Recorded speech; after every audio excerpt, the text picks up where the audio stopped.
Bienvenue cher ami dans la chronique de la salle de bain, j'espère que tu vas bien. C'est la 24e et puis comme d'habitude, je vais te raconter une histoire.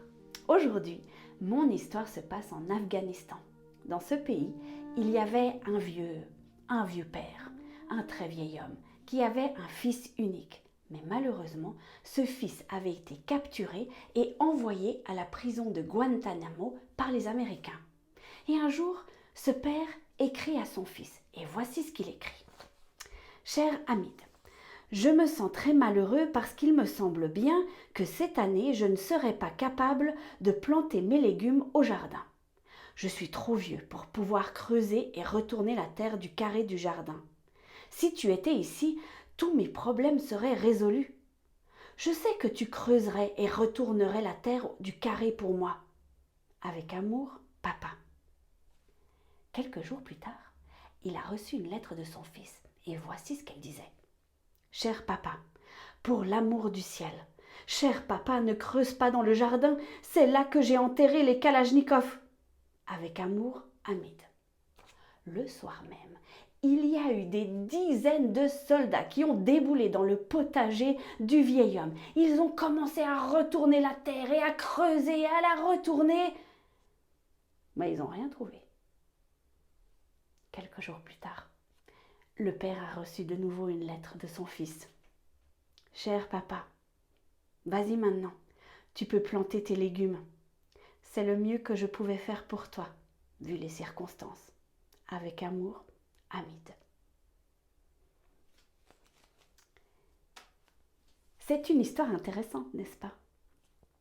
Moi, je la vois comme une analogie qu'on peut faire avec Dieu. Dieu prend soin de nous. Mais souvent, ce n'est pas la manière dont on espérait, n'est-ce pas? Combien de fois il nous est arrivé des belles choses dans notre vie, mais nous n'avons pas vu que c'était Dieu qui avait œuvré pour ça, ou alors nous avions tellement pensé qu'il allait répondre autrement que on n'a rien vu, ou c'est que vraiment beaucoup plus tard on s'est dit « Ah, peut-être que c'était Dieu cette fois-ci ». Tu sais, ça me fait penser à nos ados, à nos adolescents. Combien de fois nous préparons des belles choses pour nos adolescents et comment ils réagissent? C'est ouais, c'est nul, de toute façon c'est avec les parents, n'est-ce pas? Oh ouais. Et quand on s'extasie, on dit mais regarde comme c'est beau. Ouais, ça va. Hein? Et moi, je me rappelle comment j'étais quand j'étais ado et que mes parents faisaient quelque chose qui était beau, qui était important, qui était aussi, vous disiez, tiens, on va prendre soin de nos enfants. Et moi, je voyais ça, mais tellement, mais je me disais, mais c'est tellement nul. Combien de fois aussi, et ça je te l'ai déjà dit dans une autre chronique, nous avons des plans sur comment Dieu doit prendre soin de nous. Un plan, en disant, voilà, j'aimerais que ce soit comme ça, comme ci et comme ça. Et quand Dieu répond autrement, et comme il prend soin autrement de nous, on ne voit pas, et on ne veut pas voir, et on n'admet pas que c'était aussi même très bien, voire même mieux. Je suis toujours étonnée comment Dieu est surprenant et comment, en fait, il fait les choses tellement pas comme je les ferais moi. Je te donne un exemple. Il n'y a pas longtemps, j'ai commencé à créer un podcast qui s'appelle « Il était une fois des sages ».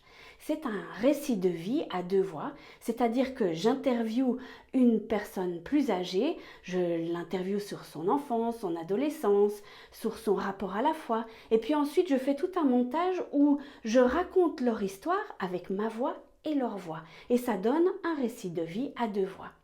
Et j'ai commencé à faire ça parce que ça fait longtemps que j'ai ça dans la tête, où je me dis, mais c'est important d'écouter la voix de ces sages. Mais je ne savais pas comment.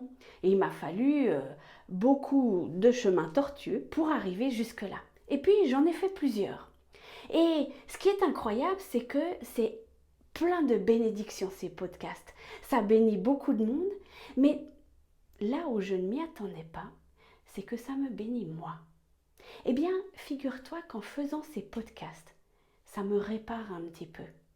Bien sûr que j'ai des blessures qui sont pas visible, que tout le monde a des blessures, hein, et moi j'en ai, peut-être que ça ne se voit pas, je ne les dis pas forcément, mais tout d'un coup je me suis rendu compte qu'en faisant ce podcast, en écoutant la voix de ces personnes âgées, je me répare un petit peu. Et je me suis dit, tiens, ça c'est vraiment étonnant comment Dieu prend soin de moi. Vraiment. J'avais jamais pensé ça. Moi, je faisais ce podcast pour bénir les autres, pour dire, regardez, en écoutant ces gens-là, vous allez pouvoir faire quelque chose de vos vies, vous allez pouvoir avancer dans vos vies. Et en fait, je me rends compte que ça me répare moi. Et là, je trouve ça tellement génial de la part de Dieu. Il avait tout prévu. Alors oui, ça me demande du travail. Oui, ça ne tombe pas comme ça, tout cru dans la bouche. Mais ce qui est génial, c'est qu'il prend soin de moi. Et j'ai des dizaines d'histoires à te raconter où Dieu prend soin de moi, tout particulièrement, de la manière complètement inattendue.